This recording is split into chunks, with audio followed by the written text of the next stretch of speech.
주님, 저희들에게 또한 이 시간을 허락해 주셨음을 감사드립니다. 이 시간 저희들 모두에게 함께 하시어서 바른 신앙에 대해서 눈뜰 수 있는 시간 되게 하여 주시옵소서. 우리 주 예수 그리스도의 이름으로 기도하옵나이다. 아멘.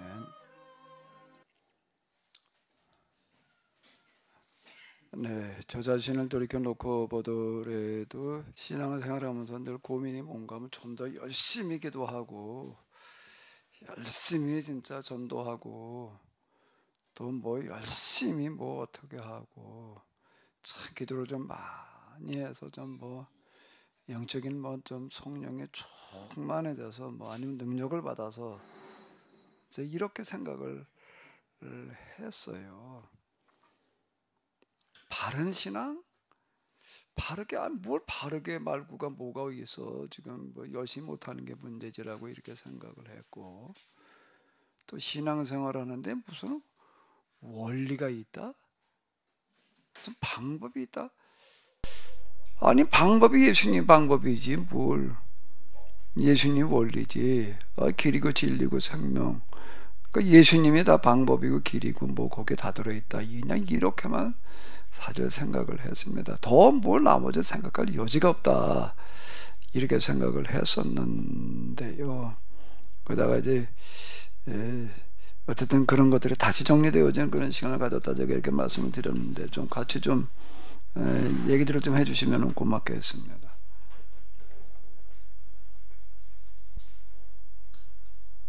지난 오후 예배 시간에 우리가 11조에 대해서 이제 서로 말씀을 나누었는데, 11조라는 개념이 혼자의 힘으로 살아갈 수 없는 사람들의 문제를 해결하기 위한 것이다 라고 이제 말씀을 하시면서, 그 11조를 낸 그 돈으로 그 이제 각 지파별 그 지역에 있는 사람들의 문제를 해결할 수도 있지만, 그 돈으로 해결하지 못할 때는 이제 10분의 9를 낼 수 있는 경우도 생길 수 있다라고 이제 그렇게 말씀하셨던 걸로 알고 있는데, 그런데 이제 구약에서 이제 제사를 드릴 때도 보면은 사람들의 각 형편에 따라서 이제 염소를 드린다든가 비둘기를 드린다든가 이렇게 밀가루를 드린다든가 하는 그러한 경우가 있는데, 그러면 10분의 9라는 그 개념이 그것이 모든 사람들에게 다 똑같이 적용되어야 되는 건지 그것도 좀 궁금하고요. 그리고 또 지난주에 이제 우리 목요 성경 공부팀에서 사무엘하 7장을 말씀을 함께 나눌 때 나단의 계약 그 예언과 다윗의 감사 기도 부분을 함께 나누는데, 다윗이 감사 기도를 하는 부분에 있어서 이제 그 법궤와 이제 그룹이 있는 그곳에서 가서 기도하는 부분에 대한 말씀을 함께 나누는 이야기를 했었어요. 근데 이제 그 부분을 얘기할 때 거기에는 대제사장만 들어갈 수 있는 곳인데 다윗이 들어가서 거기서 기도를 했는데, 그러면 왜 다윗은 거기서 죽지를 않았냐? 구약에서는 보면은 거기에 함부로 들어갈 수 없는 것이고, 그리고 또 대제사장이 거기에 들어간다 해도 딸랑이를 달고 들어가서 거기서 이제 움직이는 그런 딸랑이 소리를 듣고 살았는지 죽었는지에 대해서 이제 그렇게 알도록 그렇게 했는 건데, 그걸 다윗은 왜 거기서 죽지 않았을까라는 말을 하는 사람들이 있더라고요. 그래서 이제 그 부분에 대해서 이제 목사님께서 좀 설명을 좀 해주셨으면은 그것에 일단 11조에 대해서 좀 생각을 해보게 되면은, 우리가 이제 11조를 이해하기를 소득, 이게 10분의 1을 하나님 앞에 드리면 된다. 그런 뭐 쌓을 것이 없도록 복을 주시리라 뭐 이제 말라기서 같은데 그렇게 되어져 있고, 그게 10분의 1은 어쨌든 하나님의 것이다, 하나님께 드린다, 이제 이렇게 우리는 이해를 한다고요. 뭐 맞는 얘기예요. 그런 구절들은 얼마든지 이렇게 있으니까. 그런데 그런 구절 규정 문자가 있는데, 중요한 거는 그게 말하려고 하는 의도와 의미가 중요한 거예요. 문자로만 이해를 하러 들게 되면은, 문자로만 이해하고 끝나게 되면은 본래 말하려고 하는 의도와 빗나가는 경우가 너무 많아요. 너무 많아요. 근데 예수님의 해석 가운데서 우리는 그런 걸 이제 이렇게 많이 볼 수가 있고, 그 바울도 문자는 죽이는 것이다. 문자로만 해석하면 이제 신앙의 본래 의미를 죽인다. 이제 그런 얘기가 이렇게 되겠는데, 11조 만물 감사의 제물들을 어디서 드리라고 그랬죠? 어디다 드리라고 그랬어요? 그거를요. 지방성소. 그 이스라엘은 몇 개의 지방성소로 되어져 있었다고요? 48개. 그 레위인들이 가서 거주하는 지역이 지방성소예요. 각 지파당 네 곳인가 48개로 다 이렇게 흩어져 있었다고요. 근데 딴 데 중앙성소에 갖다 드리지 말고 자기가 있는 지역의 지방성소에 갖다가 만물과 11조를 드려라. 그걸 가지고 뭘 하라는 얘기가 되는 거죠? 그날 그의 농사를 짓지 못한 사람들, 농사를 망친 사람들, 이런저런 이유로 먹고 살 길이 없게 된 사람들을 위한 생계 대책을 세워라. 레위인을 비롯해가지고, 레위인은 땅을 분배를 안 받았으니까 뭐 그 사람은 해마다 소득이 없는 사람들이에요. 땅이 좀 있다라고 해도 거주지, 그리고 자기 이제 양떼 이런 것 조금 이제 키우는 그런 목초지가 좀 있을 뿐이라고요. 생계 대책이 없는 사람들의 그 사람들이 그걸 삼아라. 그럼 이게 그러면서 이제 만물 11조를 얘기를 했다고요. 그럴 때 얘기하는 만물과 11조의 의미가 무슨 뜻일까요? 뭘 하라고 그렇게 한 거예요? 그걸 한번 우선 일로 와서 여기 마이크 계속 잡고 있어 봐봐요. 그렇게 하라고 한 의미가 도대체 뭘 하라고 그러는 거예요? 그렇게 하라는 얘기 자체가 뭘 의미하는 거겠어요? 농사를 지었지만 다 똑같이 그 농사가 뭐 잘 되어갖고 뭐 풍족하게 살아갈 수 있는 형편이 아닌 사람들도 있기 때문에 그런 사람들의 문제를 하라라고 이제 네, 그런 그 사람들하고 옛날에 농사 지어가지고 다 먹고 살 때니까 지금처럼 직장생활 무슨 사업 개념이라는 게 거의 없을 때라고요. 장사라는 게 좀 있긴 있지만 그건 특수충이 하는 이런 어떤 거고, 모든 부분들이 자급자족, 웬만한 거 스스로가 다 만들어서 쓰던 그런 시대였다고요. 양식도 그렇고 도구도 그렇고 웬만한 거 다 이러던 시대예요. 그러면 거기서 얘기하는 11조와 만물의 개념이, 의미가, 그건 뭘 말하는 건가 하면, 난 딱 10분의 1만 내면 돼. 그런 개념일까? 예? 난 만물이라는 거 얼마큼 만물이야 도대체가. 첫 곡식이라는 얘기인데, 첫 수확이라는 건데, 어떤 사람은 갖다가 한 가마니 배 가져와서 만물 가져왔다고 그러고, 어떤 사람은 요만한 한 말 들고 와도 만물 가져왔다고 그럴 수 있어요. 만물이 양을 정해놓은 건 아니니까. 10분의 1은 양이 결정되는 거지만 만물이라고 하는 거는 얼만큼이냐는 거는, 그건 농사를 지었어. 그럼 그저 만물을 얼만큼을 가져갈 거냐는 거는 정해진 게 아니야. 그죠? 예? 짐승이다 그러면 첫 태생이니까 그건 이렇게 얘기가 되지만은, 내가 만물을 가도 얼만큼을 비워올 거야 이거를 어떤 사람 한 가마니 몇 가마니 벼가지고 온 사람들, 어떤 사람은 그냥 이만큼 들고 온 사람 나 만물 가졌다 이렇게 얘기를 할 수도 있고. 그럼 만물의 개념과 11조의 의미가 뭘 말하는 거겠어? 그걸 가지고 어떻게 하라는 얘기야? 그러니까 결과적으로 중요한 게 뭘 하라는 얘기야? 난 10분의 1 냈어요. 만물 다 가져갔는데, 근데 그거 가지고 이렇게 보니까 거기 레위인 그의 농사 붙인 사람들 양식이 보니까는 내년 농사 질 때까지 되면은 문제가 없지만은 그거 가지고 겨울 나기도 힘들어. 그럼 난 낼 거 냈으니까 난 끝이야 이렇게 얘기하라는 건가? 그러니까 그 만물과 11조의 개념의 사도행전에 서로 물건을 통용했다는 거예요. 자기 걸 자기 거라고 그러지 않았다는 거. 그게 11조 만물 정신인 거예요. 그러면은 그건 뭔가 어쨌든 농사인 거 다 가지고 와가지고서 그해 농사 짓지 못한 사람들, 먹을 양식이 떨어진 사람들하고 어떻게 하라는 거예요? 다 같이 먹고 살아라. 그게 만물과 11조. 그 제도를 줄 때 하나님은 그런 뜻으로 주셨을 거 아니에요. 넌 10분의 1만 내. 그럼 끝이야. 그렇게 하라고 그런 걸까?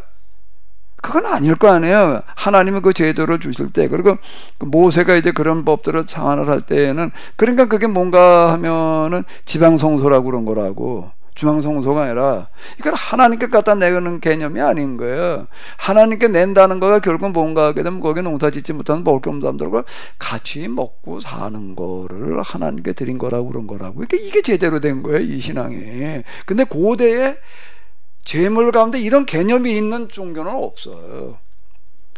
이 11조와 만물만큼 진짜 이 여호와의 종교를 잘 나타내 보여주는 게 없다. 그게 하나님께 드린 거라는 거예요.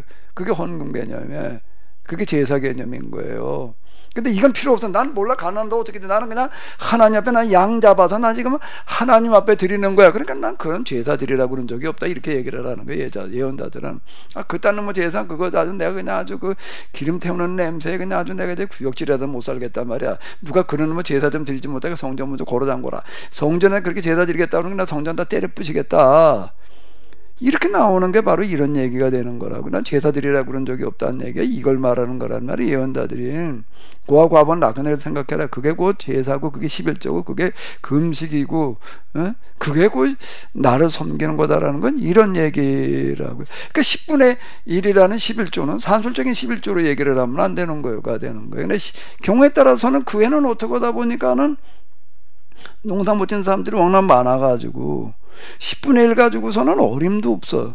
그럼 10분의 9를 내야 될 때도 있는 거고, 그러니까 같이 나눠 먹으라는 의미가 거기에 들어가 있는 거지. 예? 얼마만 냈으니까 난 낼 거 다 했다는 개념이 아니잖아. 그게 지방성소 개념이라고 해서 지방성소에 갖다가 드리라는 얘기가 그 얘기라고요. 너희가 그렇게 하려고 하게 되면은 쌀 곳이 없도록 복을 부어주겠다는 건 뭔가 하면 내가 그런 정신으로 이렇게 하게 되면은 다 틀림없이 너희들 가운데 먹을 게 떨어져가지고 굶는다는 얘기 안 나오게. 그럼 내가 여호와 이름으로 내가 책임지겠다 이렇게 나오는 게 그게 율법이라고. 그게 11조 정신이고 만물 정신이고 지방성소 제도라고요. 그러니까 오늘 우리가 드리는 10분의 1, 2 개념이 11조의 개념이 지금 전혀 잘못되어 있는 거예요.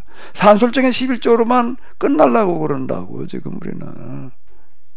이 얘기가 되는 거예요. 일단 이건 좀 정리가 되는 건가요? 이 부분은? 예? 예. 그거는 이해하고 있었는데 10분의 9라는 그 말씀을 하셔서 낼 경우도 있다라고 이제 그런 말씀을 하셔서 그럼 그 10분의 9라는 그 경우가 모든 사람들에게 다 형편이 다 다를 수도 있는데 물론 그 의미는 알아요. 그러니까 그 공동체 내에서는 그러니까 구약에서 공동체는 지방성소가 기본적인 공동체가 되는 거예요. 거기에서는 이제 어쨌든 간에 그 10분의 9라고 하는 것도 그걸 거기다 몽땅 다 10분의 9 왜 그렇게 얘기하기도 어려운 게 어떤 사람은 그 중에서 양식이 자기 먹을 거나 겨우 되는 사람도 있고 그 농사진 게 그 사람 돈 낼 것도 없어 사실. 예? 근데 어떤 사람은 좀 넉넉하게 이제 걷어가지고서 한 절반 내도 될 사람이 있는 거고 절반 내고 나서 절반 먹을 게 되는 사람이 있는 거고 사실 다르잖아요. 그러니까 거기서는 무조건 누구나 똑같이 11조만 내 그 개념이 아니라고 그렇게 이해를 하게 되면 이게 이제 문자는 죽이는 거라는 게 바로 이런 얘기가 되는 거예요. 그러니까 11조에 대해서 개념이 없었던 거예요. 그게 11조가 뭘 말하는 건지 문자만 이해를 한 거지 10분의 1이라고 하는 것만 이해를 한 거지 거기에 담겨져 있는 정신이라고 하는 것들에 대해서는 아무런 관심이 없었다는 거예요. 진상의 집사님 진상하고 좀 얘기를 해봐요. 뭐 어떻게 이제 11조를 하는 거겠어요? 하나님이 진짜 원하시는 11조가 뭐겠어요? 예? 그게 끄덕끄덕이 뭐예요? 마이크 좀 잡아봐. 뭐 졸다 그냥 끄덕끄덕 하는 거 같아. 저도 셀프 카메라 좀 해요. 그래, 셀프 카메라를 해서 비춰가면서도 얘기를 해봐. 그래.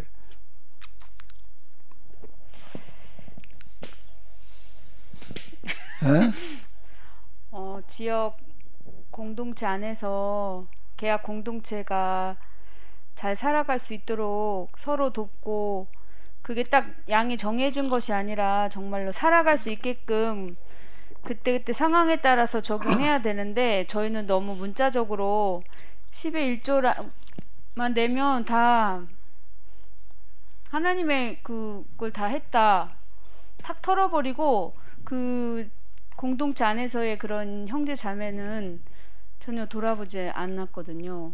그래서 참 정신은 없어지고 그 형식만 진짜 남은 유대인들처럼 그렇게 되었는. 그래서 우리 진상이 그렇게 한 거 같죠 그동안? 어떻게요? 그죠? 그렇게 해왔지 그동안 형심아. 문자만 지켰지. 네. 그동안 11조 신앙생활 한 거죠? 네, 문자적으로 저는 그냥 탁 하나님께 탁 던지고 그냥 이렇게 가볍게. 근데 이제 앞으로 신상에서는 10에 몇 조를 해야 될 것 같아요, 그러면. 아, 그때 상황에 따라 다른. 그러니까 한번 생각을 해봐. 하나님이 진짜 원하신 게 10분의 1이라고 하는 것만 원하신 거겠어요? 그럼 이게 하나님 웃기는 게 되는 거야. 성경 웃긴 것밖에 안 되는 거야, 이게. 루터가 십자가가 뭐냐 그랬더니 막이 웃긴 거라 그랬대나 뭐 한 거다 이렇게 이제 해서 그랬다 이제 그렇게 얘기를 하는데 11조가 뭐 10분의 1 말고 11조 웃긴 거밖에 안 되는 거야. 11조 겨우 하나님 겨우 원하시는 게 그런 거겠어요?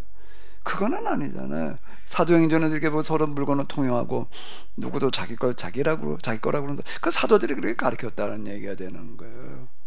우리 있는 거는 여기 있는 사람들 다 정말 같이 먹고 살아야 될 일이지. 나 혼자만 그냥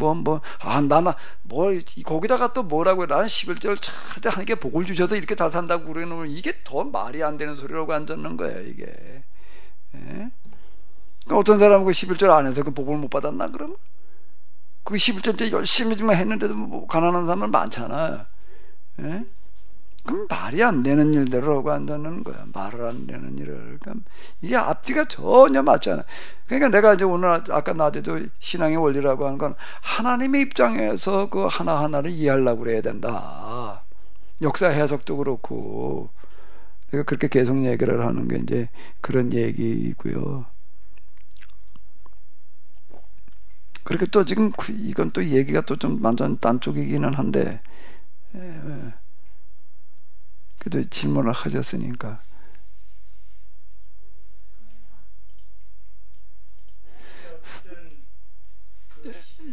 네, 일로 와서 얘기를 하셔야 돼. 네. 그 10분의 1이라고 하는 말이 있잖아요. 있지요. 있죠. 이제 의미는 이제 그런 네.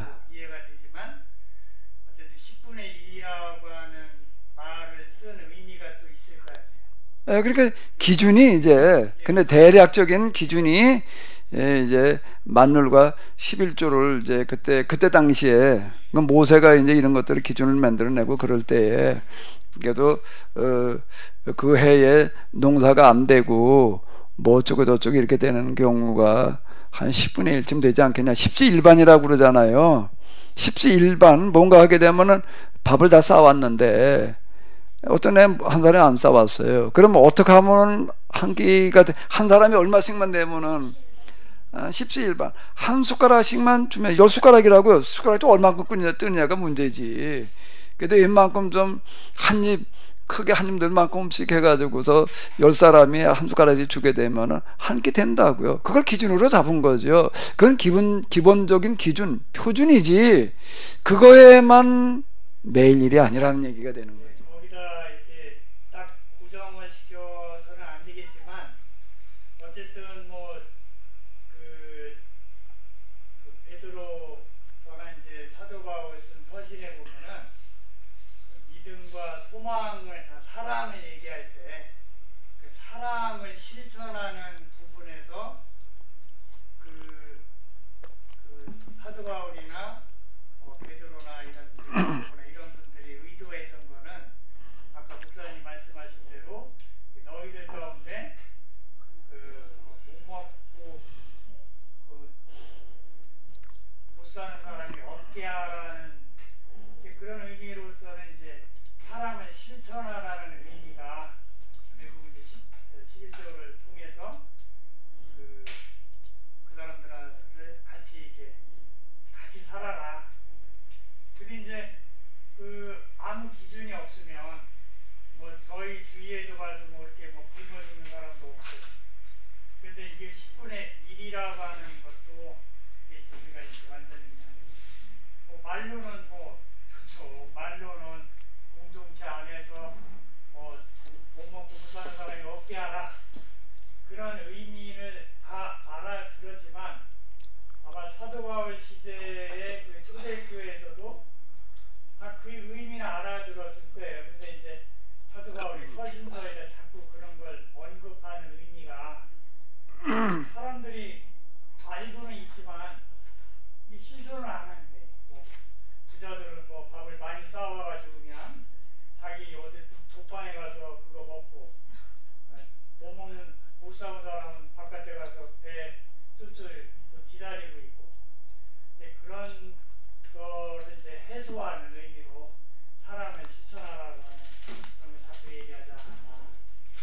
초라고 하는 개념 어떤 기준으로서도 좀 필요하지 않나? 기본적인 기준은 그거인 거예요. 기본적인 기준인데, 근데 지금 우리는 그냥 10분의 1만 내면 나 할 건 다 했다고만 생각을 하는 거지. 그러면 이제 하나님께서 복을 주시리라 이제 이렇게 뭐 생각을 하는 거 아니에요. 10분의 1이라고 하는 문자적인 이해에 끝난다고. 거기에 담겨져 있는 의미와 정신이 사라져 버리는 거예요. 그걸 이제 우리가 다시 정리해 놓을 필요가 있다라고 하는 거죠. 이 부분은요. 그 다음에 또 우집사님 뭐 지난번 목요 성경 공부에서 이제 이렇게 얘기가 됐었다고 하는 거, 사무엘하 7장에 보게 되면은 이제 다윗이 이제 나단한테 뭐라고 얘기를 하는가 하면은, 나는 백향목 집에 사는데 하나님의 법궤는 지금 그냥 휴장 천막 속에 있어가지고 마음이 불편하다 뭐 이렇게 얘기하는 그런 게 있어요. 그때 나단이 뭐라고 그러는가 하게 되면은 뭐 하나님께 이렇게 얘기하셨습니다라고 이제 꿈에서 이제 얘기했다는 말을 전해주는 그런 얘기가 지금 이제 이렇게 나오는데, 그 얘기인즉 뭔가 하게 되면은 네가 나한테 그렇게 집을 줘주려고 하니까 내가 오히려 너한테 집을 줘주겠다 이런 얘기가 나와요.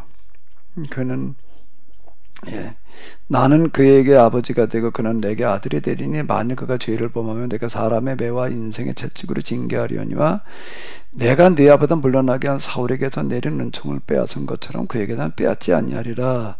네 집과 내 나라가 내 앞에 영원히 보존되고 내 왕위가 영원히 견고하리라 하셨다라. 이 얘기가 뭔 얘기가 이렇게 되는가라고 한다고 하게 되면은, 여기 지금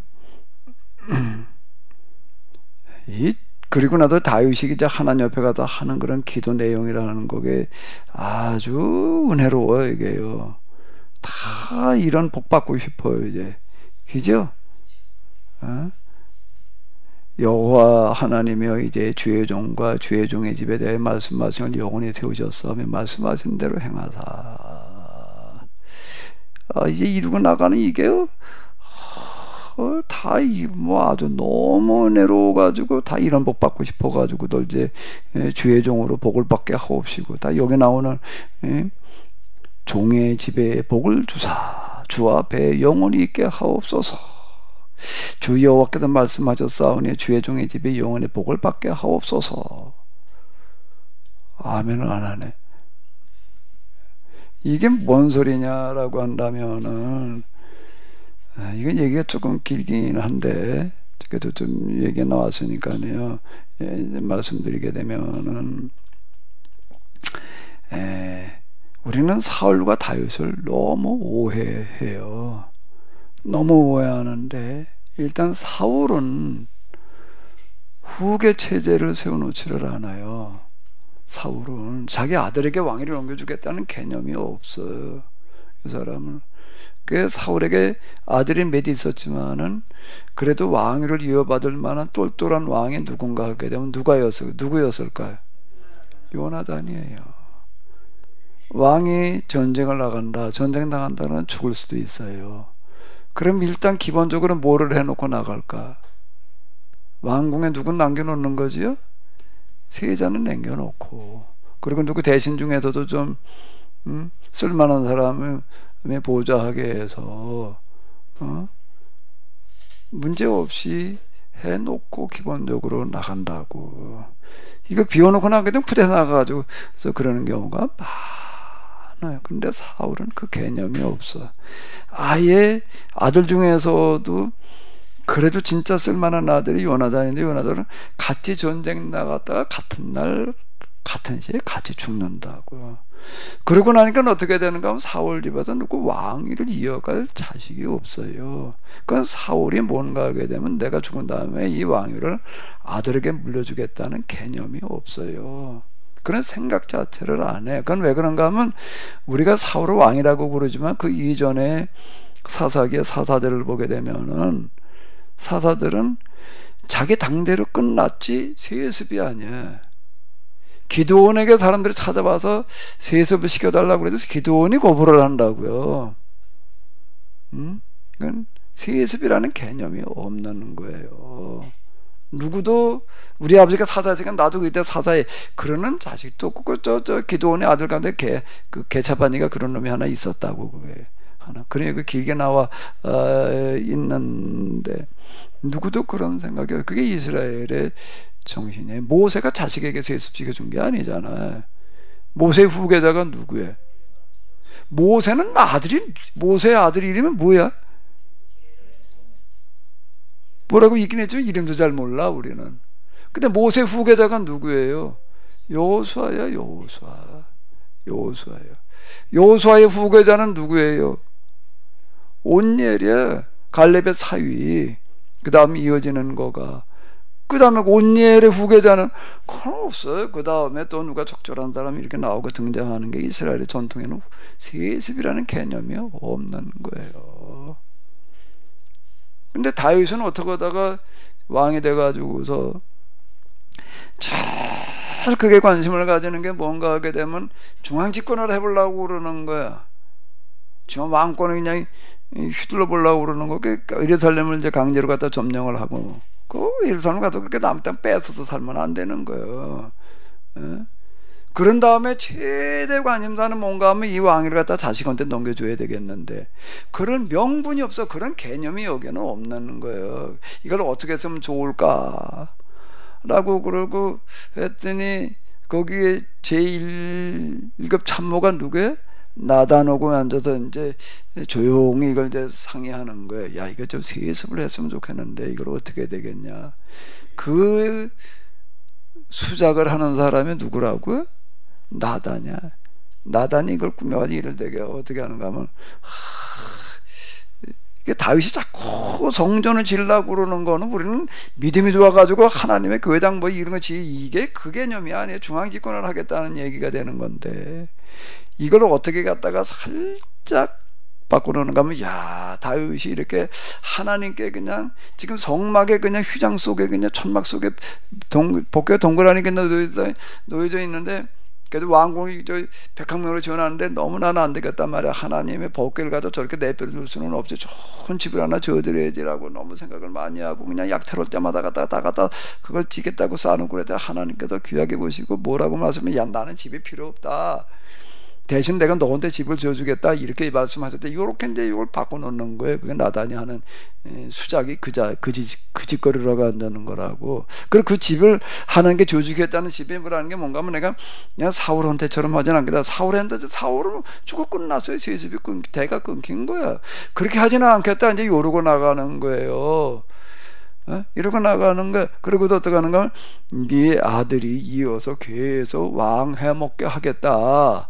하나님께서 그렇게 말씀하셨다고 이렇게 거짓 신탁을 만들어내는 거가 지금 이제 그 얘기, 그 지난 목요일날 그거 공부한 거죠. 그건 뭐 내가 전에도 좀 얘기했던 이런 건데 이런 거에 대해서 우리는 너무 이거를 아주 잘못 알아도 아주 충만하게 잘못 알아서 이게 뭐 도대체가 지금 말이 안 되는 거예요. 이제 여기 이렇게 보게 되면 다윗이 이걸 소리 듣고 너무 감격을 해가지고도 어떻게 하는가 하게 되면은 여호와 앞에 가서 그 앞에 기도했다는 게 몇 절에 나와? 17절? 여호와 앞에 나아가 이렇게 얘기를 하는 게 18절인데 여호와 앞에 들어가라고 하는 게 지금 이걸 얘기를 하는 거예요. 여기 이렇게 보게 되면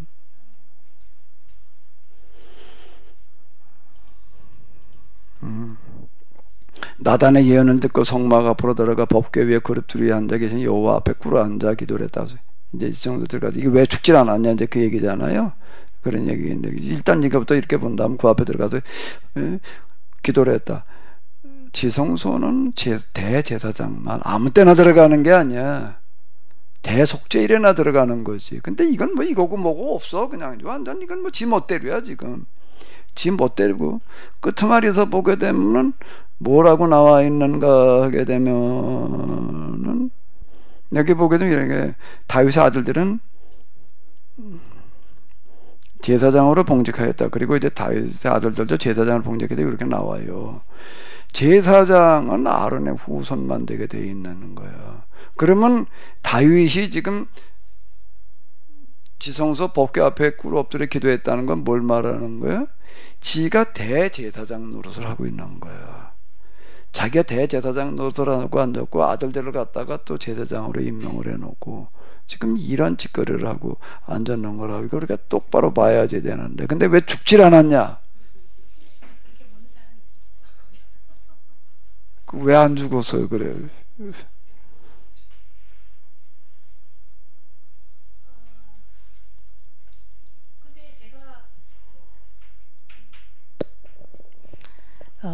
그러한 질문을 하길래 저는 제 생각을 얘기할 때 이것은 지금 사무엘서는 지금 역사 쓰고 포로기 때 이제 이것을 이제 편집한 것인데 그러한 배경 속에서 우리가 이제 이것을 다시 봐야 되지 않을까 하는 생각을 하면서 다윗이 지금 나단과 다윗 계약을 맺고 이제 그러한 것들을 통해서 이제 자기의 그동안의 약탈과 정복 전쟁에 대한 그런 것들을 정당화시키고 이제 왕권을 강화해 나가고자 하는 그러한 다윗의 지난날의 그러한 그 계약 전승을 이어가는 것이 아니라 다윗 계약을 통해 갖고 지난날에 이스라엘 공동체가 얼마나 잘못된 길을 걸어가고 있었는지에 대해서 이것을 편집한 사람들은 그 얘기를 하기 위해서 참여하는 마음으로 이것을 기록해 놓은 것이 아닌가. 그래서 이제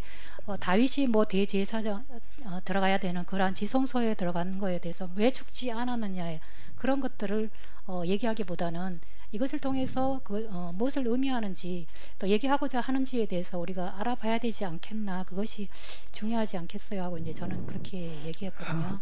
근데 어쨌든 간에 죽어마땅한데 진상희 유사님 왜 죽어마땅한데 안 죽어요? 그래. 예, 즉사하는 사람이 구약에 몇 번 나오죠? 몇 번 나오죠? 처음에 아간이고 그 전에 또 저기 그 아론의 아들 불에 타 죽은 누구야 이름이 두 아들이 저 하나님께 정해놓으신 불 아닌 다른 불 갖다 썼다가 그 타 죽은 아들들이 있어요. 그 자리에다 불이 나와가지고서 아이고 이름이 왔다 갔다 하네. 두 아들 있다고요. 그 자리에서 그렇게 죽었어요. 홈냐 비나스 둘이 그 자리에서 죽었고 그 다음에 또 그 자리에서 죽은 게 누구예요? 아간은 뒤에 뽑아가지고 돌로 때려 죽였고 그 다음에 또 죽은 게 우사 법궤 공개다 이랬더니 그 신약으로 넘어오면 또 아나니아 사피라는 뭐 때문에 죽었지? 땅을 팔아서 일부를 남겨놓고 다 가져온 것처럼 하다가 죽었다고. 그러다 죽은 거야. 그러니까 아간의 기준을 가지고 놓고 본다면은 죽어야 될 사람이 좀 있을 것 같은데, 그지? 죽어야 될 사람이 좀 있겠지. 근데 죽지 않아도 될 사람이 있을까? 아나니아 사피라 기준 가지고 얘기를 한다면은 그럼 왜 그 다음에 그럼 그다음 아나니아 사피라 이후에는 그렇게 헌금한 사람이 없었을까? 그래서 안 죽나? 여기 이게 홈리와 비나스의 이야기 또는 아간 또 저기 우사 아나니아 사피라 이야기는 하나의 어떤 본복이라고 그래야 되나 이런 걸 보여주시는 사건이라고 봐야 될 것 같아요. 그런 일이 있을 때마다 그냥 다 죽나가게 하시는 건 아닌 것 같아요. 하나님께서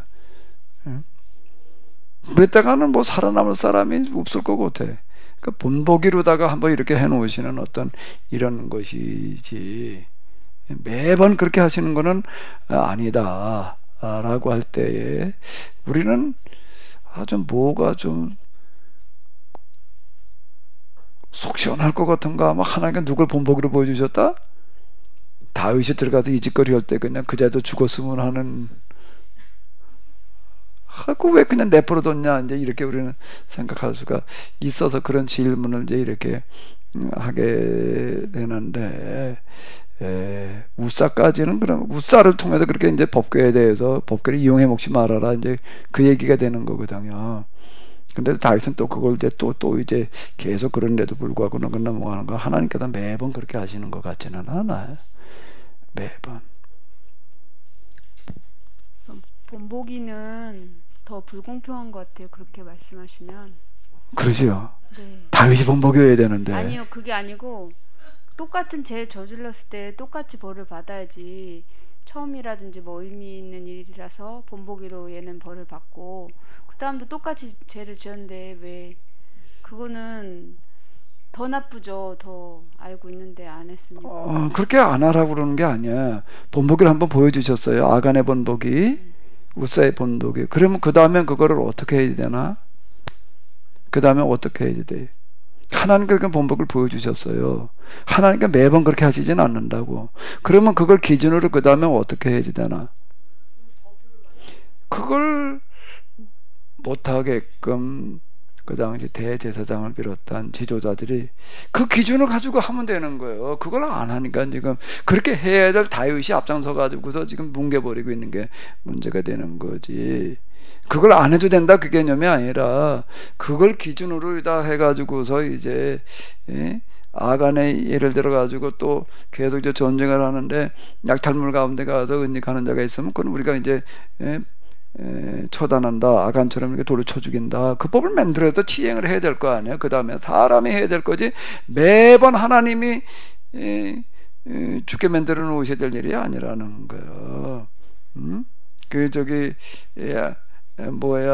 홈리와 비나스에 같은 그런 경우에도 이제 하나님께 정해놓으신 주신 불이 있는데 불씨 잘 보존했다 그거 가지고서 죄다 들 때 불씨를 쓰라는 얘기거든요. 어느 아궁에다가 다 붙여서는 안 된단 말이에요. 그럼 그게 되면 어떤 기준을 만들어 놔야 돼?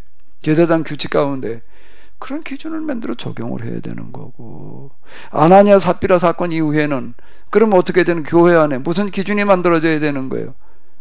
헌금한테 그런 식으로 해서는 안 된다라고 하는 엄격한 기준이 만들어져야 되는 거죠. 그래야지 공평하네 공평하지 않네 그 소리가 안 나올 거 아니에요. 당연히 그건 하나님께 기준을 보여주시는 거예요. 그거는. 근데 그게 다 무너져 버렸다는 얘기가 되는 거라고 지금 이제. 유두거 같은 경우도 있잖아요, 이건 뭐 드리고 안 드리고에 대한 차이는 아니지만 이제 말씀을 듣다가 난간에서 떨어져 죽은 유두거 같은 경우에도 그게 만약에 일벌백계에 대한 부분들이라면 그런 것들을 어떻게 해석을 해야 될지. 누구 우사? 네, 우사? 유두고. 어? 유두고.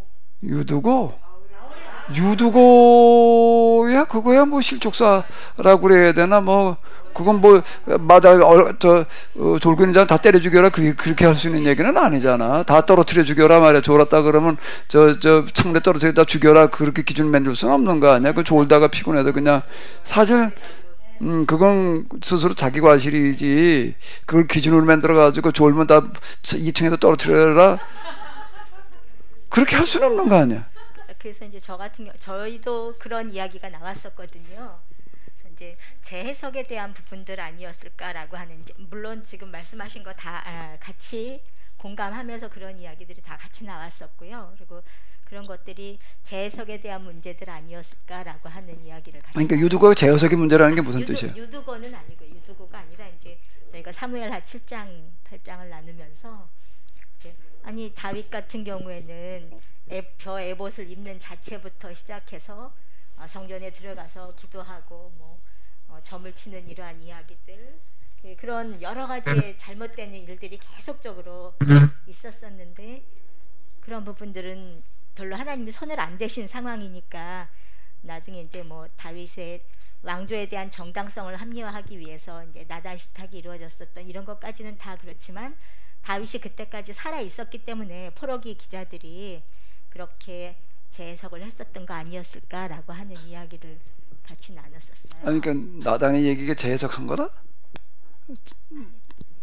무슨 얘기인지 난 좀 명확하게 뭘 재해석했, 그러니까 포르게 예언자들은 뭘 재해석한 거라고 다윗의 행동에 대한 여러 가지의 상황들이 그때마다 이제 하나님이 징계하실 만한 것들이 굉장히 많았었잖아요. 그런데 이제 사울에 대해서는 내가 사울의 집안을 멸망시킨 것처럼 그렇게 너에게 대해서는 은총을 빼앗지 않을 것이다 라고 하면서 이제 하나님의 척도가 달라지잖아요. 사울에 대해서는 굉장히 엄격한 척도를 기준을 적용을 하고 다윗에 대해서는 또 굉장히 온유하고 좀 유동적인 이러한 척도를 적용을 하는 이러한 것들을 보면서 그럼 누가 그렇게 적용을 한다는 거예요? 왜냐하면 이제 그 본문의 말씀에 이제 그런 게 있으니까요. 이야기가 그런 성경. 그거는 나단이 그렇게 했다는 얘기지.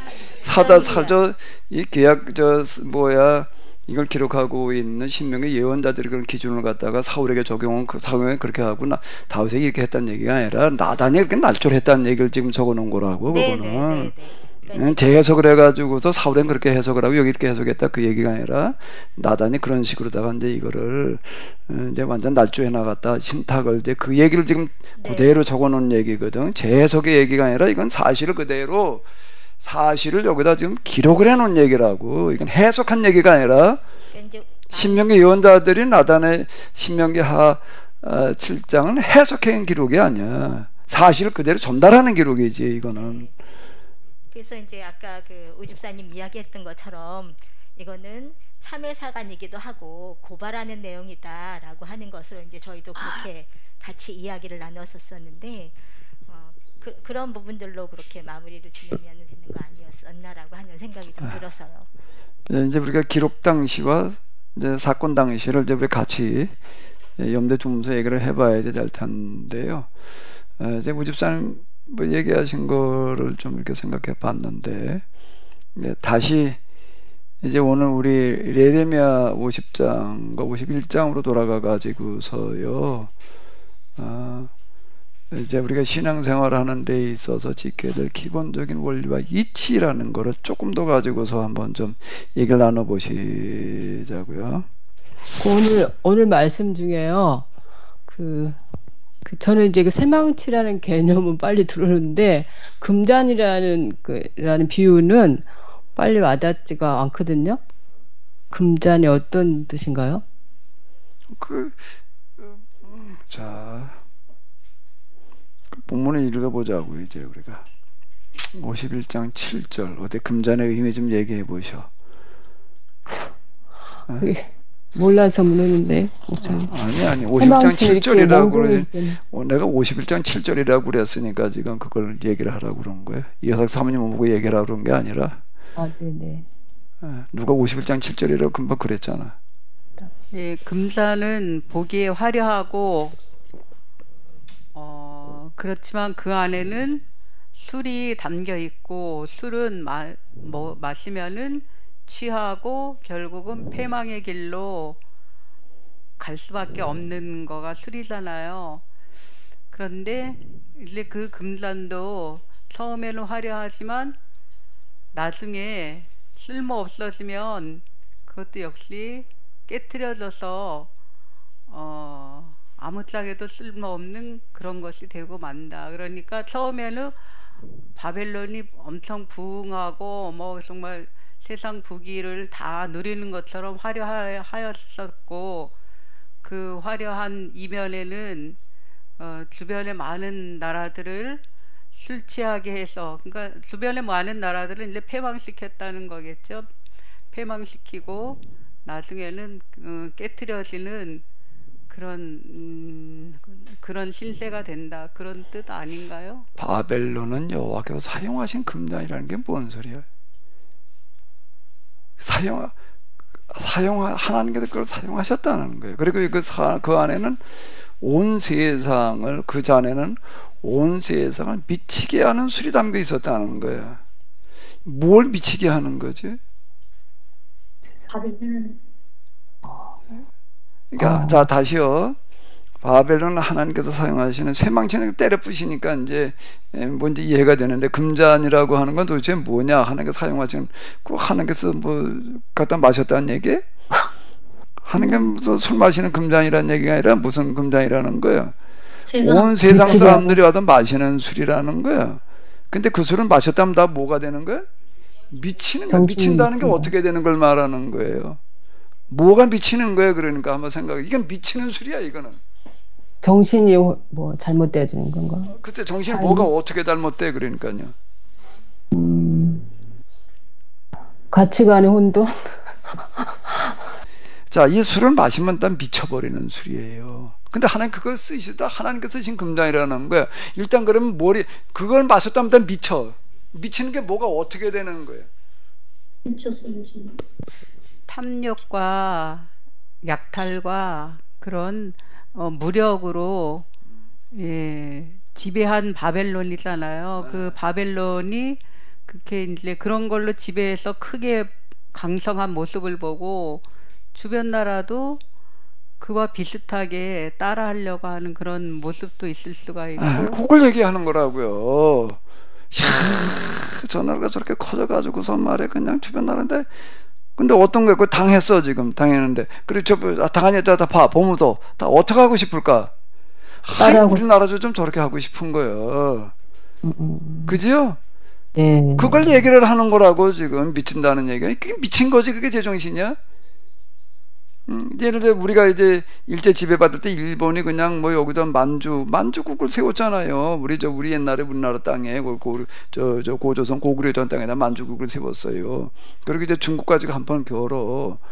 그 중국 본토도 그냥 막 점령에 들어가고, 일본도 그냥 절절매, 중국도 절절매. 그러다가 이제 동남아 이게 다 점령해가지고서 그냥 그리고 이제 대동아 동영권이라고 얘기를 해요. 대동아 동영권이라는 건 무슨 얘기인가 하면, 아시아에서 유럽 쪽으로 다 뭐라 그럴까, 우리 아시아끼리 살자, 이렇게 얘기를 하는 구호를 내세우는 거예요. 그게 무슨 얘기가 하면, 우리 아시아끼리 살자, 자기가 앞장서 가지고 지금 유럽 몰아낸다는 거예요. 근데 그 얘기는 결국은 무슨 소리야? 아시아는 유럽 보고 그러는 거예요. 구라파 서양 사람 보고 여기 손대지 마라. 아시아는 우리가 통치할 거야. 일본이 그러고 나서는 그게 대동아 공영권 그런다고요. 그러면은 그걸 보고서 다 어떤 생각을 할까? 각 나라들이. 우리는 언제나 저렇게 되거나 그런 생각을 하려고 그럴 거 아니야. 에? 그죠? 아닌가? 우리나라는 언제나 좀 저래보나 말이야, 뭐 이런 생각을 하는 거, 그걸 다 미쳐버린다는 얘기가 되는 거예요. 지금 얘기가 그 얘기라고요, 이 얘기가. 그럼 부수를 마시는 자마다 다 미쳐버린다, 그렇게 되고 싶어 하는 자마다 다 그 미친놈들이다 말이야. 근데 그러면 이제 그 다음 문제가 해결해서, 그럼 여호와에 쓰시는 금잔이라는 건 뭐예요? 그럼 뭐 하나님 그런 그런 금자 술을 다 마셔도 다 미치게 만들어 놓으셨다는 얘기? 그 쇠망치하고 똑같은 얘기예요. 그 얘기는요, 쇠망치라는 얘기가 뭐예요? 하나님께서 유다를 징계하기 위해서 갈대아 사람을 사용하신 건가? 갈대아 사람이 등장하게 하신 건가? 그럼 봐봐요. 하나님께서 갈대아 사람 다 등장하게 해가지고서 큰 나라가 돼가지고서 이렇게 했다 그러면 어떻게 되는 거예요? 그럼 말이 안 되지. 그럼 말이 안 돼요. 그렇게 되면. 왜? 그럼 하나님 책임이야, 이게 다. 그러면은 하나님께서 쓰시는, 만드신 하고 쓰시는 하고 조금 다를 수 있어요. 하나님께서 만들어 쓰시는 쇠망치가 아니라 하나님께서 쓰시는 금잔, 쓰시는 쇠망치. 쓰셨다는 거는 뭘 얘기를 하는 거예요? 그걸 활용하셨다는 것일 뿐인 거예요. 예? 활용하신 거예요. 그거를. 그런 나라가 등장을 하는 거예요. 그 나라가 왜 등장을 하는 거예요? 근데 그러면 아니 애굽이 유다가 하나님 말씀대로 살 때 유다를 징계하기 위해서 바벨론에 등장하게 하셨다는 건 무슨 얘기야? 그러면은 무슨 얘기야? 그 얘기가요. 그럼 아니 뭐 말이 이상하잖아. 애굽을 유다를 징계하기 위해서 하나님께서 바벨론을 등장하게 하셨다. 그 얘기나 하나님께서 바벨론을 태어나게 하셨다는 건 뭐가 달라요? 등장하게 하셨다는 얘기가 바벨론에 등장한다. 이걸 이렇게 얘기하는 거고 뭐가 다른 걸까?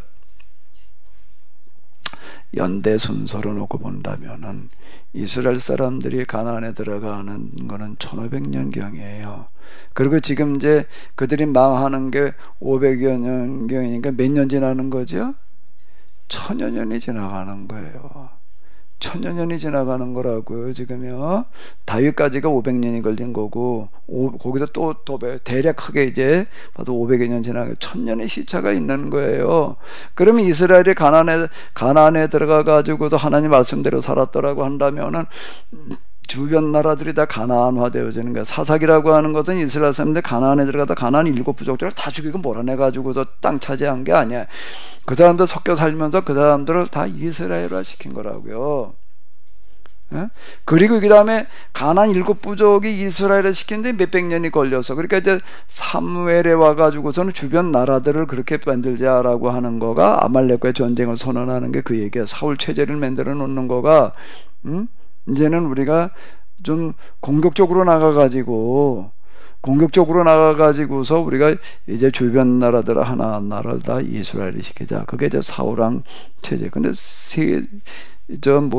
사사와 진비 없는 그런 방식으로다가 이렇게 주변 나라다 하나하나. 그럼 이제 블레셋, 에돔, 암몬, 모압, 그 다음에 어딜까? 아람까지 그렇게 됐다. 그게 몇백 년 걸릴 거예요. 그러면 그 다음에 또 그 다음 대상은 어딜까? 그 다음에 메소포타미아예요. 자, 무슨 얘기인지 이해가 안 되시나 하면은, 자, 이제 이걸 가지고 한번 우리가 보자고요. 기도를 가지고 보면은,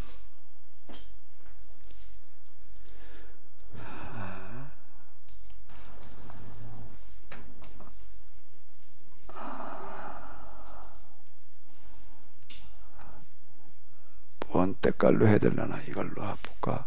자, 이제 여기 들어가가지고도 1단계로다가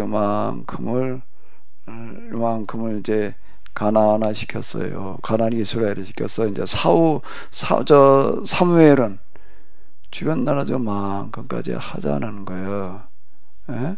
그 다음 단계는 어디가 되는 거예요? 여기가 아람이에요. 여기 다메세. 아람까지 가라는 거예요. 그 다음에는 어디까지 가라는 거예요?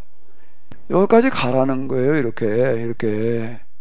근데 이건 못 가니까 그렇게 갔으면 여기에 아수르가 등장할 일도 없었고 바벨론이 등장할 일도 없는 거예요. 순서가 지금 봐봐요. 자, 여기서 이렇게 갔으면은, 그러면 아수르나 바벨론은 등장할 일이 없는 거예요. 근데 그들이 계약법대로 살질 못해서 이스라엘을 징계하기 위한 쇠뭉둥이를 쓰셨다는 얘기는, 하나님께서 바벨론을 등장하게 하셔가지고, 아수르를 등장하게 하셔가지고 이스라엘을 징계했다. 그게 그 얘기가 아니라고 문자로는 그렇게 표현하고 있지만, 그게 말하는 의미가, 그게 내가 뭔가 하게 되면, 하나님께서는 이 세상을 다 밥상으로 주셨는데, 예? 밥상으로 주셨는데, 그래서 그 밥을 제대로 못 먹으니까 어떻게 됐다? 밥상에 맞아 죽었단 말이야. 그게 이스라엘 역사와 교회사다. 내가 그렇게 해석한 거 기억나나? 예?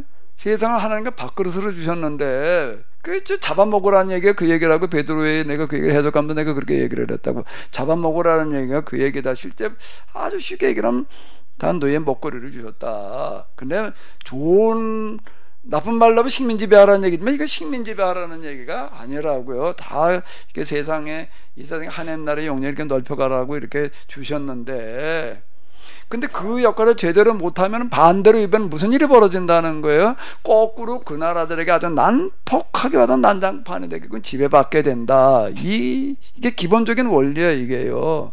기본적인 원리. 그러니까 그 얘기를, 이스라엘을 징계하기 위해서 아수르를 등장시키셨다.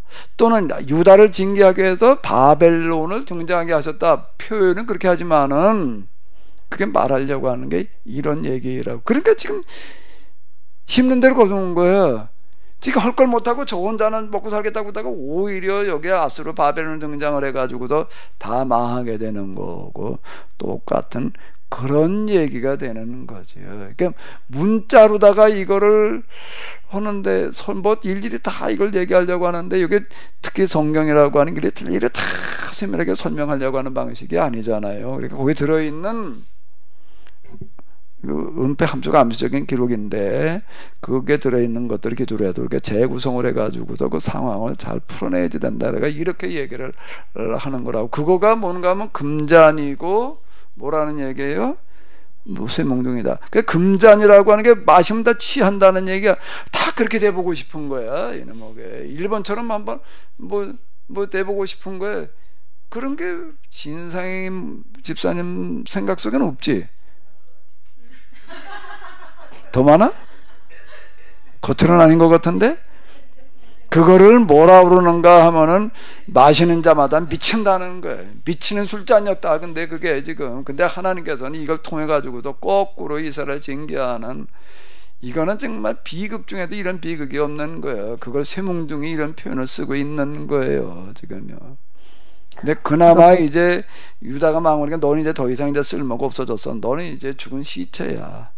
이렇게 선언하는 게 지금 예레미야가 바벨론의 멸망을 선언하는 거다. 그게 뭘 말하는 거냐라고 하는 거가 이런 거다라고 하는 건데, 이런 것 속에서 이거는 뭐 나오고 상관없는 그런 얘기는 뭐 바벨론이라고 어마어마한 그런 고대 제국 뭐 한 나라의 얘기네. 그 원리는 같은 원리가 들어있는 거예요. 그 원리를 이해를 해가지고도 여러분의 삶에 적용을 하라고요. 네.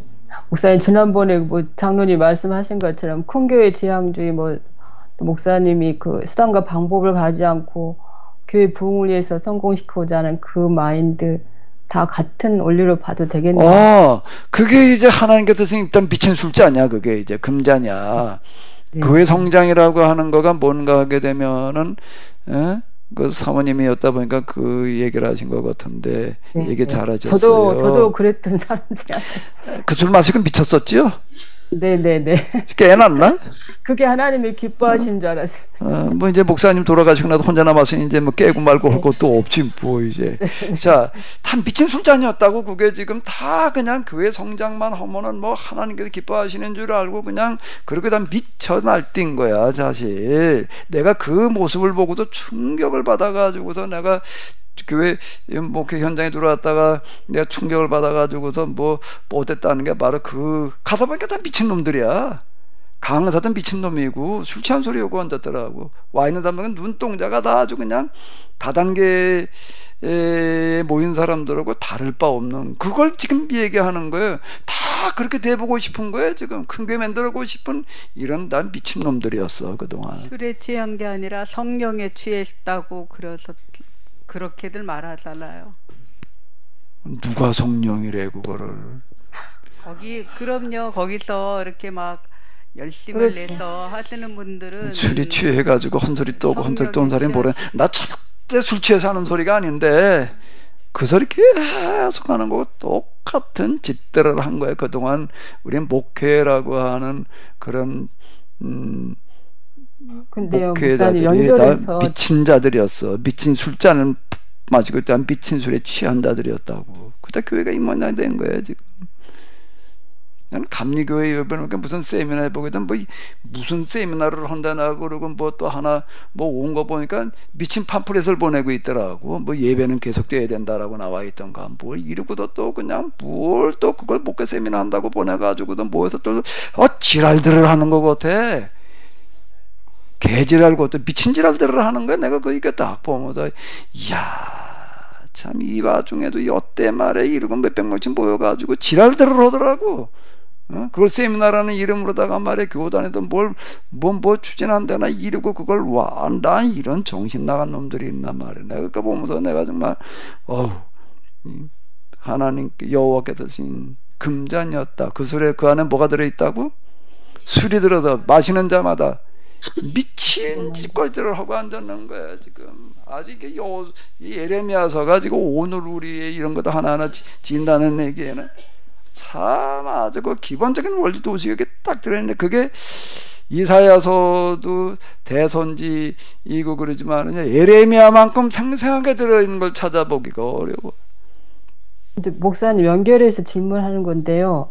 그러면 저기 목사님은 결국은 그런 모두가 다 그 길을 가고 있을 때 교회 문제점 볼 수 있었던 것은 그 양심의 법 때문에 원리 이치의 법 때문에 그러신 거야. 아니 스스로 항상 질문하는 신앙을 가져서 그랬던 건가? 아니, 어떻게 그걸? 아니, 난 네. 그때 내가 목회 초년생이야. 내가 목회 시작하자마자인데 무슨 어쩌고 저쩌고 기본적이게 따질 거 없이 목회라고 하는 거가 숫자 늘리는 놀이가 아니잖아. 기본이 하나님의 뜻이 맞느냐 안 느냐가 중요한 거지. 교회를 얼마나 키워놨느냐라고 하는 게 중요한 게 아니잖아. 아니 그게 무슨 뭘 어디 가서 배우고 말고 해야 될 거야? 하나님의 뜻이 영혼을 구원하는 거니까 하나님의 뜻에 맞다고 생각합니다. 영혼 구원이라고 하는 말은 좋은데 교회 사이즈 좀 많이 크게 모이게 하는 거가 하나님의 뜻하고는 똑같은 게 아니잖아. 근데 거기 와 있는 사람들이 이렇게 눈동자를 보니까는 아무리 봐도 나는 진짜 순수한 영혼 구원에 불타 있는 사람들의 눈동자가 아니야. 큰 교회 만들어 보기 위한 열망에 물들어 있는 눈동자지. 거기 나와 있는 강사의 눈빛이 그렇고 분위기가 다 다른 게 하고 다를 바 없더라고. 그거에 내가 충격받았다는 거예요. 그게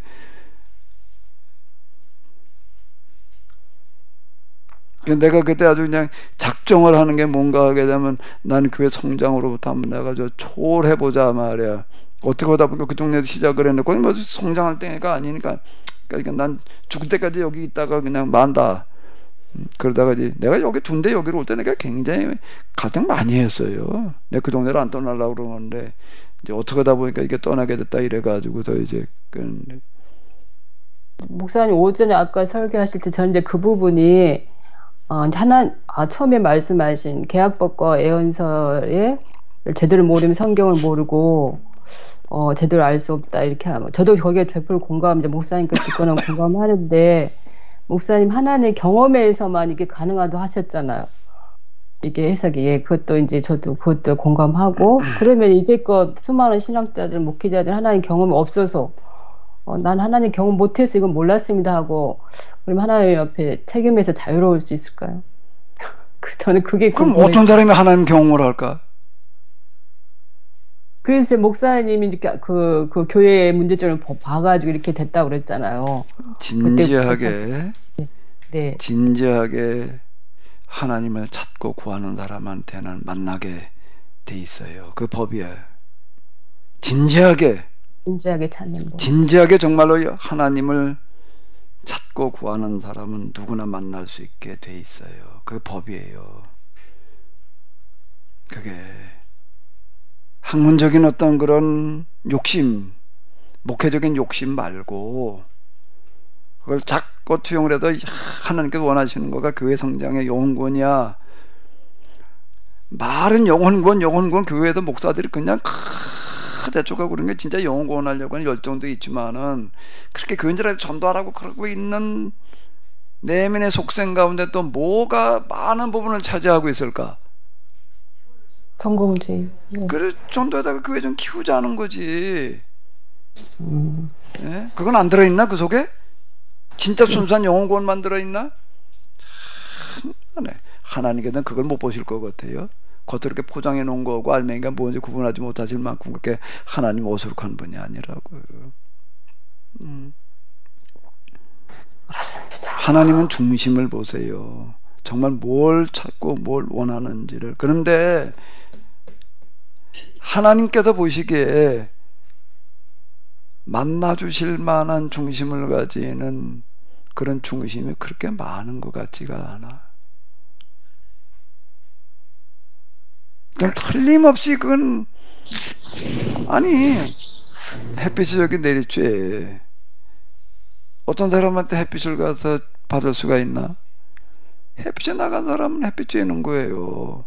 나갔는데 나한테 햇빛이 안 나와. 그러나 봐, 가봐 저기. 난 나가기만 구름이 껴가지고서 말이야. 그런 게 있나? 없는 거야. 하나님 법은 똑같은 거야. 나도 믿기지가 않아요. 내가 저 3부 영성 그거 쓰면서도 아니 하나님 체험하는 영성의 길 간다는 그렇게 많은데 그래 아니 영성 이렇게 경험한 사람이 이렇게 없나 나도 의문이었어요. 근데 나중에 내가 가서 이렇게 보니까 뭔가 영성의 욕심 영성도 욕심으로 가려고 그러면 안 돼. 야 영성이 이런 심취하겠다 나 그거 한번 경험해봐야겠다 그러면 그건 100번 안 돼. 그거는 그거 말고 영성은 영성 자체가 목적인 사람은 못 가. 나는 영성에 대한 관심 뭐 영성 해보자는 생각 자체도 없었어요. 단지 교회가 이대로서는 안 된다는 것도 고민하다가 하나님을 경험하는 영성의 길을 가게 된 거지. 영성 자체가 목적이고 영성 자체가 관심이고 영성에 대해서 나도 뭘 한번 어디쯤 가봐야 되겠다는 거 가지고는 안 되는 거예요. 그거 가지고서는 하나님께서 원하시는 거가 결국 영성의 세움이고서 영성 경험은 방법일 뿐이야. 하나님이 일을 하는데 이걸 경험하지 않으면 안 되니까 그게 경험되어지는 거지. 예? 학교 가면은 기억 니은도 배우고 1, 2, 3, 4도 배운다고요. 뭐하러 배워요? 신성의 선생님 1, 2, 3, 4도 가르치고 기억 니은도 가르치지요. 왜 가르쳐요? 에? 왜 가르쳐요? 애들한테 넌 나 커가지고 언어학자가 되라 그러는 건가? 1, 2, 3, 4가 너는 다 나중에 다 수학자나 되라 그러는 건가? 그건 뭐 하는데 필요하니까? 살아가는데 필요하니까 1, 2, 3, 4를 모르고 글을 몰라가지고 나가서 어떻게 살아요. 그렇게 그걸 가르치는 거지. 다 언어학자 되라고 그러는 게 아니라고. 그럼 다 뭐 1, 2, 3, 4 배워가지고 다 수학자만 되면은 뭐 그게 아닌가. 그건 방법일 뿐이지.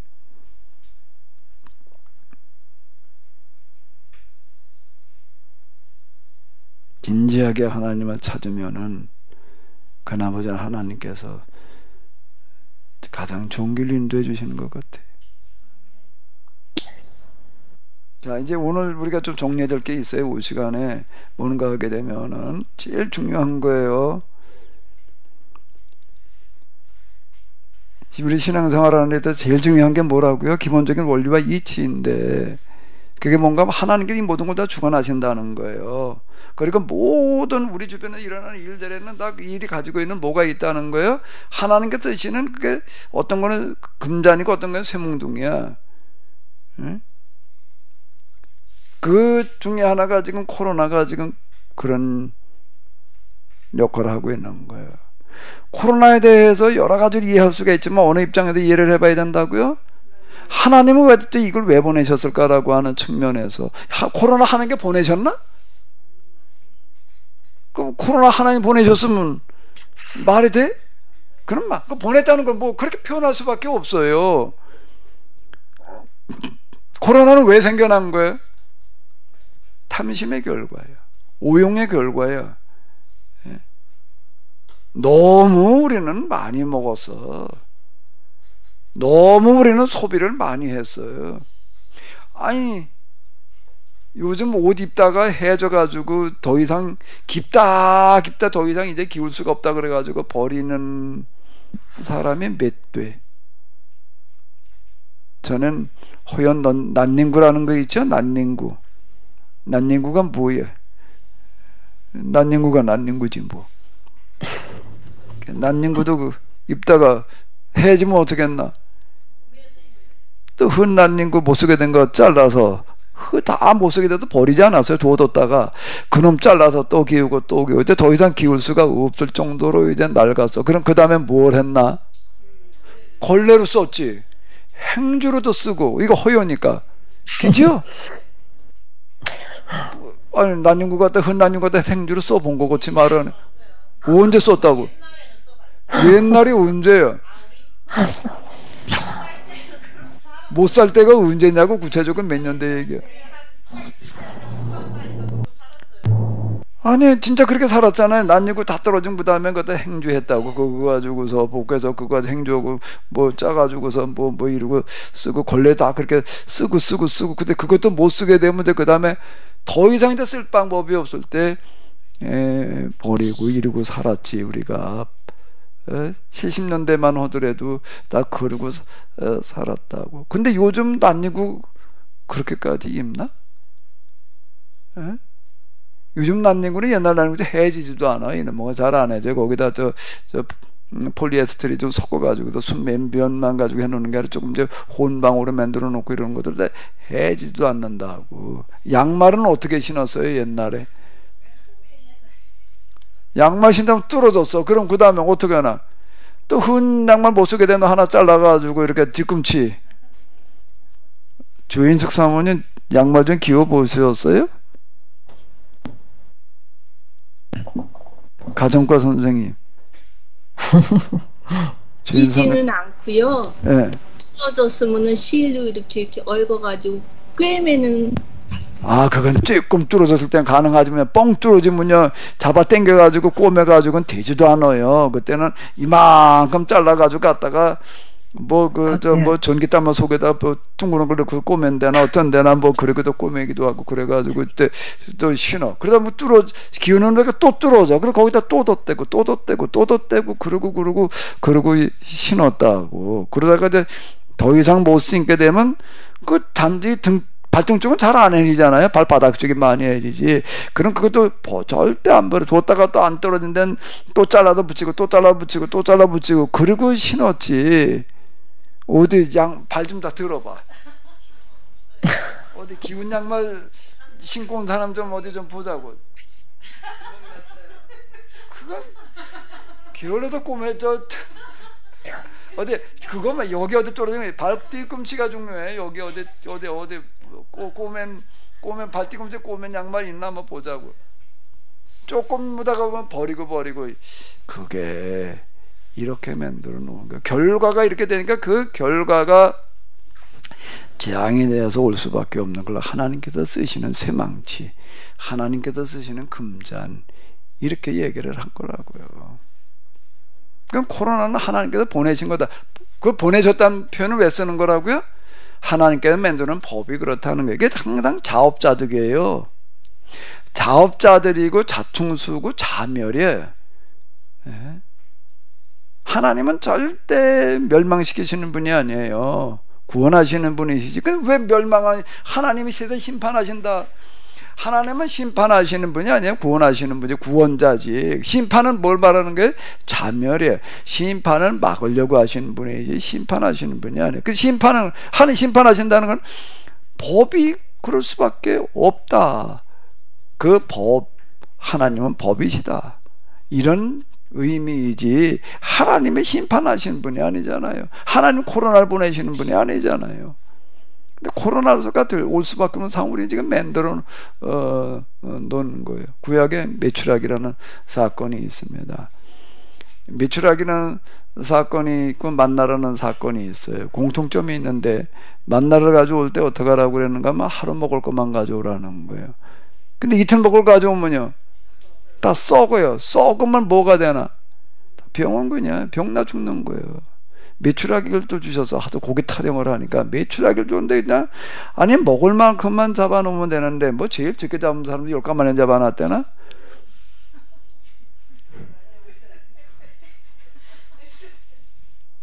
이정성 권사님 같으면 아마 20가마나 잡았을 것 같아.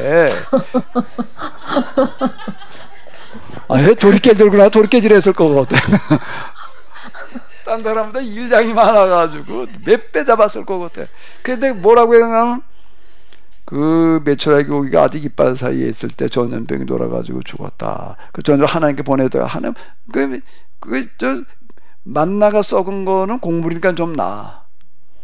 메추라기가 썩으면은요 이거는 동물이야. 동물의 사체니까 이거는 더 심한 게 이게 온통 그냥 사방에 메추라기가 썩어 들어가니까 이제 그게 썩은 거에서 병원에 나와가지고 사람까지 죽어 들어갔다 그 얘기라고요. 똑같아요. 우리가 쓰레기라고 하는 것도 뭐 어딘가니 만들어놔지 이놈을 갖다가 땅에다 파묻다가 난지도가 그런 거 아니야.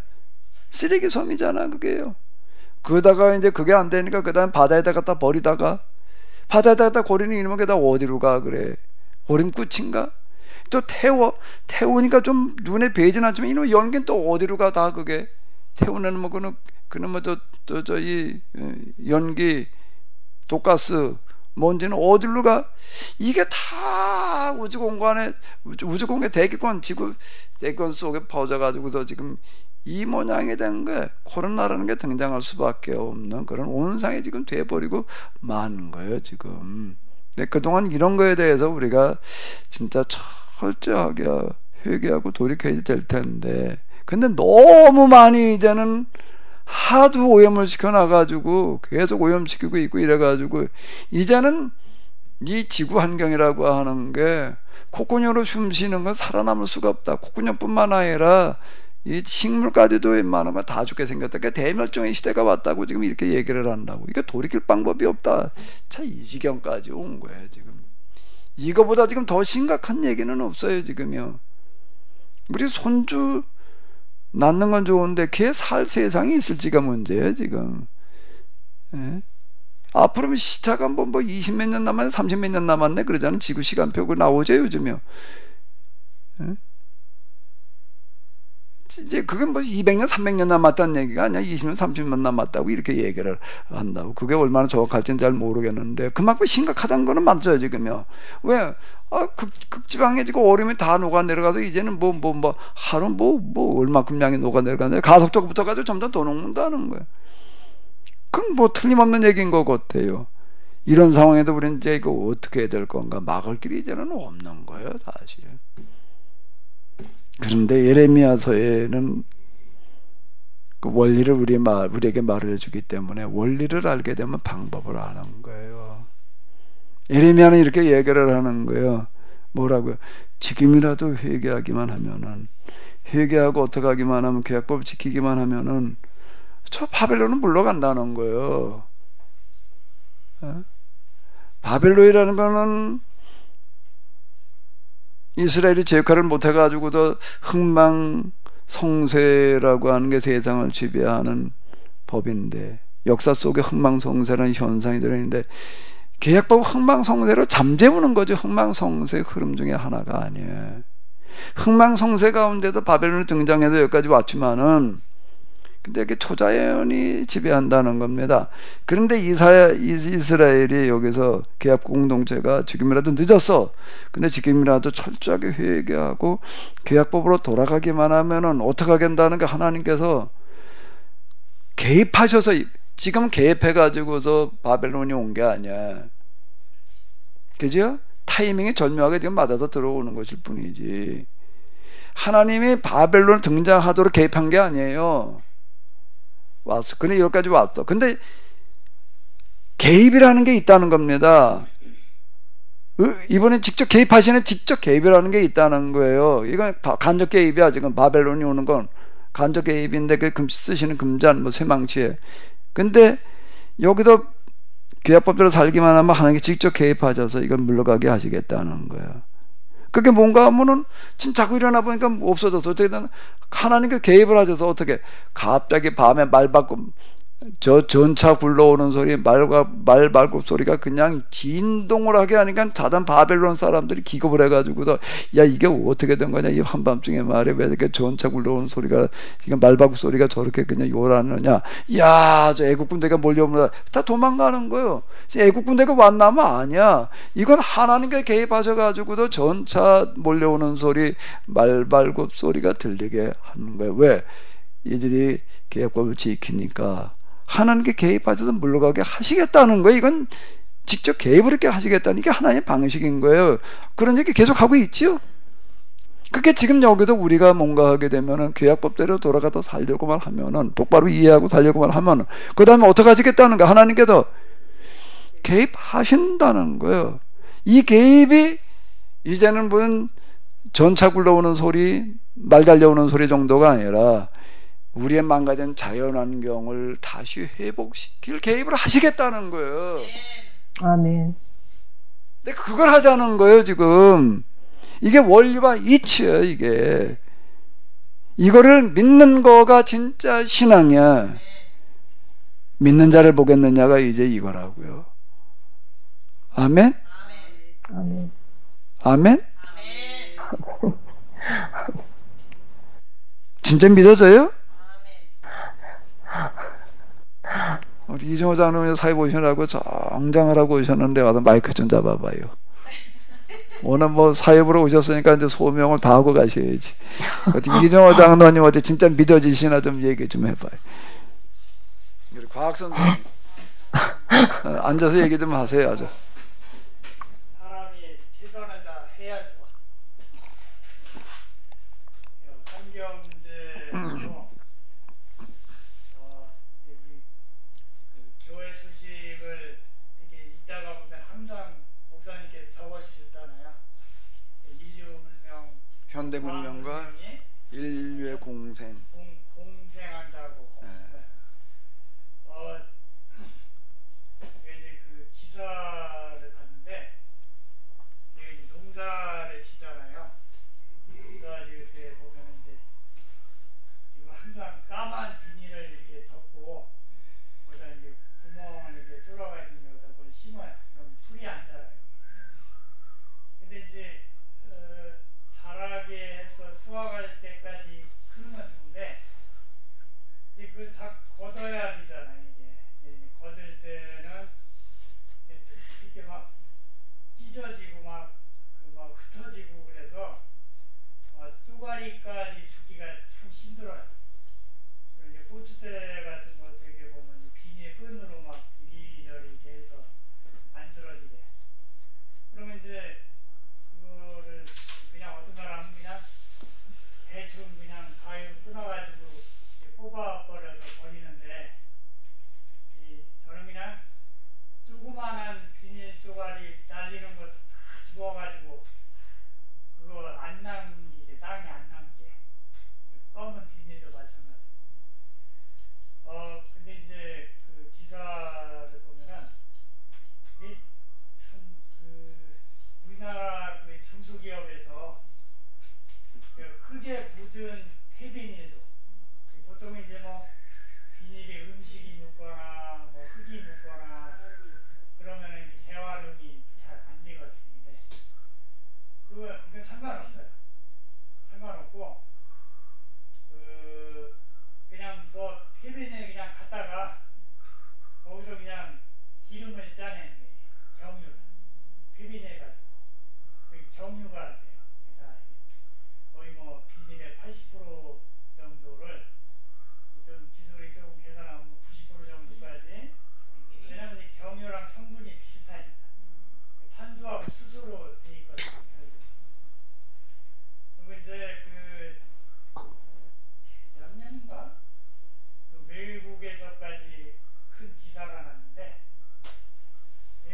우리나라 참 나쁜 사람들이 있으니까 이게 폐비닐 같은 게 플라스틱이라든지 처리가 안 되니까 그냥 차에다 실어가지고 의성인가 어디서 골짜기다가 그냥 또 막 연면을 이렇게 싸가지고 큰 산을 만든 비닐 산을 만들어서 그 군에서 이제 그걸 처리를 하려면은 몇백억인가? 왜냐면 그 사람들 생각에는 이제 처리한다는 생각이 파가지고 어디 딴 데다 뭐 매기도 하고 이제 뭐 그런 게 이제 있는데 아까 얘기한 그 중소기업에서 처음에 이제 그걸 처리를 했는데 그때 그 2개월인가? 그 산을 없앤 거야. 비닐 산을. 그래서 외국에서도 그 기사가 났는데 이게 과학 문명이 지원이 잘 되고 정말 과학자들이 좀 잘 분발하도록 그런 것들만 만들어지면은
나서 나온 폐기물이 문제가 되거든요. 폐기물.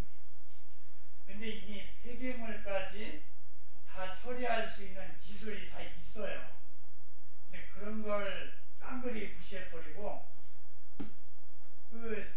솔직히 지금 우리나라 같으면은 무슨 태양열이니 무슨 뭐 풍력이니 이건 에너지 밀도가 낮아가지고 똑같은 뭐 가령 땅 뭐 한 평에서 뭐 태양 에너지가 1이 나오면은 원전은 그거에 몇백 배가 나와요. 에너지 밀도로 계산했을 때. 그게 미국 같은 데는 그 기술을 개발 못해가지고 좀 안달복달을 하는데 우리는 굉장히 안전하면서도 그렇게 좋은 그런 환경이 있었는데 그러면 이제 다 퇴보시켜버리고 이제 내년부터 이제 전기값 오를 거예요. 독일에서 2013년인가 독일에서도 우리랑 똑같은 길을 갔어요. 그때도 독일에서 원전 안 되겠다. 독일은 우리보다 기술이 훨씬 좋아요. 뭐 여러 가지 태양열이라든지 신재생에는 기술이 훨씬 좋은 나라에서 자신감을 가지고 원전 안 해도 우리가 할 수 있다. 근데 결국 5년 지나니까 이제 각 가정의 전기값이 5배가 올랐어요. 전기값이 5만 원, 15만 원인가? 그게 이제 60만 원 정도, 60, 70만 원으로 올라가지고 결국은 지금 원전을 하고 있어요. 독일에서. 그리고 이제 그 신재생 에너지로 미국에서도 원전을 하고 있고 중국은 뭐 더 말할 나위도 없고. 우리나라 사람들은 참 머리가 좋다고 하는 것보다는 이게 여러 가지 아이디어 같은 것들이 다른 나라 사람들보다는 특히 이제 실생활에 대한 아이디어들이 굉장히 좋다고 그래 이게. 그래서 그런 것들을 잘 개발하도록 이렇게 해주면은 물론 이제 뭐 100% 뭐 오염물질 배출 안 하고 이건 있을 수가 없죠. 아까 뭐 목사님 말씀하신 대로 의인은 없잖아요. 의인이 어디가 있어요. 이게 죄 짓는 사람마다 진짜 뭐 다 그 벌 받아가지고 다 하나님이 죽여버리면은 세상에 남아있을 사람이 누가 있겠어요. 이게 몇 사람들만 뭐 본보기로 이렇게 하신다고 그러는데 정말 제가 무슨 얘기를 하는 거지?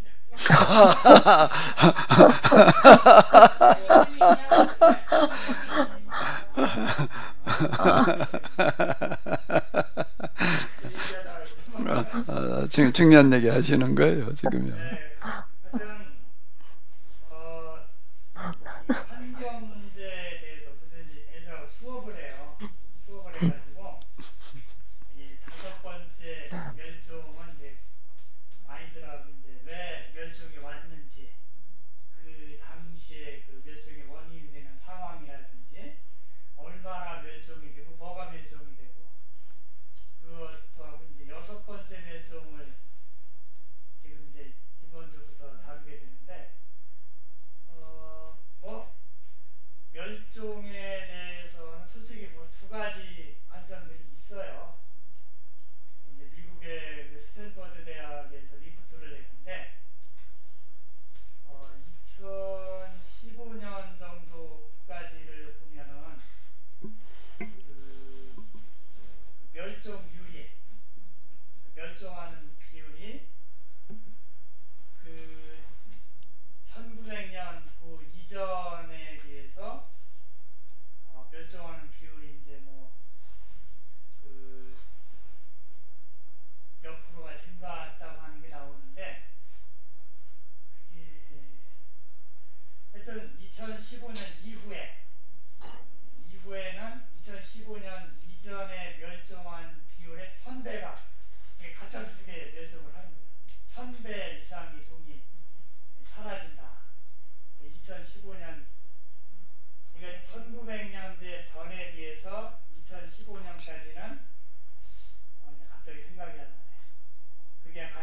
10% 뭐 10배 정도 멸종률이 커졌다고 하면은 15년 후에는 갑자기 1000배로 증가한 멸종률이.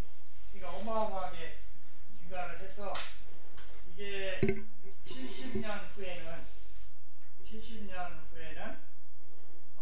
전 세계 생물종에 그렇게 계산을 하면은 70%가 멸종한다. 예, 그게 그 스탠퍼드 대학에서 이제 보고서로 나오니까 앞으로 70년 있으면 전 세계 생물종의 70%가 사라진다. 그 이제 진짜 이건 뭐 대멸종의 얘기인데 그거에 대해서도 또 이제 환경 종말론자들이 있고 환경 휴머니스트가 있고. 그래서 저는 이제 그 믿음이라 질문을 갑자기 잊어먹었는데 사람들이 뭐 이대로 앉아서 그냥 멸망을 당한다 이런 그런 개념보다는 정말 이 과학자들을 격려하고 투자하고 또 이제 우리가 그 목사님께서 늘 강조하시는 환경에 대한 관심을 항상 가지고 이거를 어떻게 늦추든지 줄이든지 없애든지 이런 관심을 가지고 하나님 입장에서 이 환경 문제를 어떻게 보고 계신가, 그걸 내 입장으로 내 관점으로 봐서 거기에 실천하려고 노력을 한다면은 정말 우리 손자 둘의 그 삶에는 정말 지장이 없었으면, 그렇게 노력을 해서 지장이 없었으면 하는 그런 생각은 갖고 있고, 뭐 믿음이라기보다는 그렇게 됐으면 좋겠다는 마음을 가지고 있죠. 예. 고맙습니다. 이게 시간이 좀 지나갔는데요. 그 전기료 얘기를 했는데 좀 나오는 얘기가 이제 우리나라가 전기료가 10배, 20배 올라갈 수 있다 이 말 하더라고요. 그건 지금 현 정부의 에너지 정책이 빚은 과실에 원전을 포기하고 뭐 어떻게 한다는 그 단순한 생각이 전기료가 10배, 20배 올라갈 수 있다. 이 말 하더라고요. 그런 보도들이 좀 계속 이렇게 나오고 있는데요. 어쨌든 우리가 이제 다음에 이어서 에레미야서 50장, 51장, 52장을 좀 같이 한번 좀 읽으시면서요. 우리 현실과 연결된 그런 문제들의 기본적인 원리와 이치를 우리가 잘 좀 정리해보는 그런 시간이 좀 되었으면 좋을 것 같아요. 기도하겠습니다. 주님, 오늘 이와 같이 또한 귀한 시간 허락하심을 감사드립니다. 저희들이 어떻게 살다 보니 대멸종의 시대를 살아가고 있습니다. 동물과 식물만의 멸종이 아닌 인간도 그 중에 어느 동물보다 먼저 멸종을 하게 생겼는데, 여기에 저희들이 막는 자뿐만 아니라 더 좋은 기회로 만들어갈 수 있는 자 되게 하여 주시옵소서. 하나님께서는 누군가가 나서서 이 위기를 기회로 활용할 사람을 찾고 계시는 줄로 믿습니다. 저희가 바로 그 사람 되게 하여 주시옵소서. 에레미야서에서 우리가 그 원리를, 방법을 발견할 수 있게 하여 주시옵소서. 우리 주 예수 그리스도의 이름으로 기도하옵나이다. 아멘. 네, 수고 많으셨습니다.